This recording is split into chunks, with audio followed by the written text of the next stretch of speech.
Quiet cutting, another phrase in the workplace, and it's just old, rehashed, awful leadership. Quiet cutting. This is where leaders, employers, are reassigning workers to new roles with the hope, the wish, that they'll leave. Can you think of anything more awful than that? Let's just call it what it is. This is just manipulation. We're manipulating people when we go, you know what? We don't have enough guts to look at them in the eye and say, it's not working out. Your time is done here.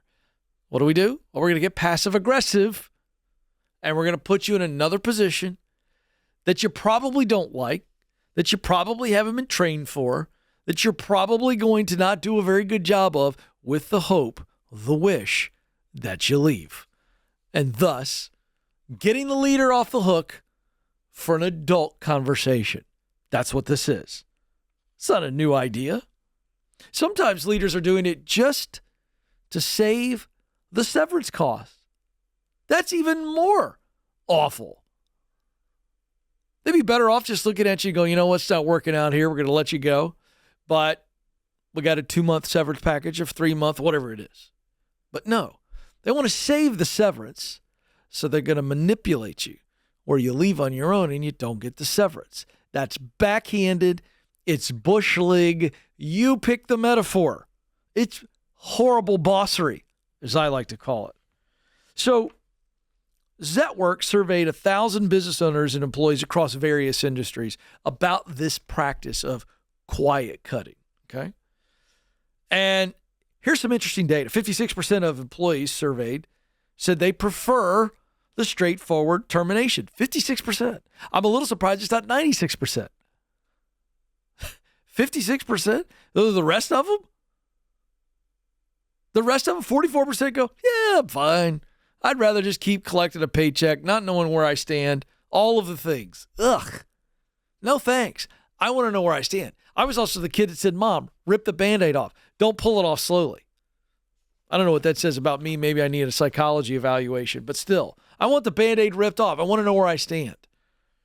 1 in 3 employees have, in fact, experienced this quiet cutting. And nearly half knew that it had happened to a colleague. 62% of those who were reassigned in this quiet cutting technique disliked their reassignment. Which cracks me up, because that means 38% were like, aha, ha ha, joke's on you. You moved me and I like my new spot better. Or maybe they just don't care at all. It's probably that. Almost 40% of quietly cut employees eventually leave. Shocker. With another 28% planning to do so, and they eventually leave. But they don't leave quietly. And that leads me to this. I understand why managers and leaders are gutless. They've never had to do hard things. Or when they did hard things, they weren't trained on how to do hard things. They screwed it up. They don't want to do it again. It's one of the two. They've either never done hard things. They weren't taught by their parents. They weren't put in a position in life where they had to deal with hard conversations and do things that were difficult and messy and ugly.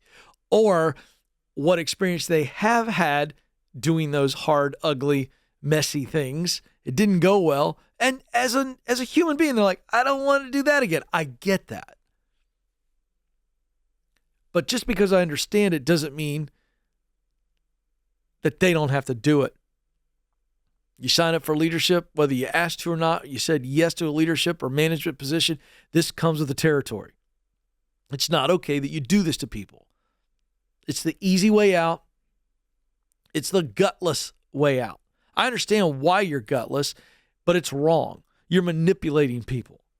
Also, you could save a buck or two or save a hard conversation. But here's what happens. I believe it blows up in people's face. Because you may get that person to leave, but they're going to take other people with them. The data says I'm right. 62% who observe their companies quietly cut their coworkers say it made them feel negatively toward their employer. You bet it did. You handle people this way, the people that stay behind, no matter how you treat them, they start to not trust you. because they see how you manipulate other people and they wonder when they're next. This is bad. I haven't seen one of these terms that actually is good about anything in the workplace. Quiet quitting, quiet firing, quiet cutting. Give me a freaking break. How come we don't just act like adults, look people in the eye, show them the dignity that they deserve as a human being, and shoot them straight? Even if it's difficult, put your big boy pants on. Put your big girl pants on, leaders, and treat people with dignity. Tell them where they stand and handle it as it comes back to you. It's your position. It's your duty. Show up and do it the right way.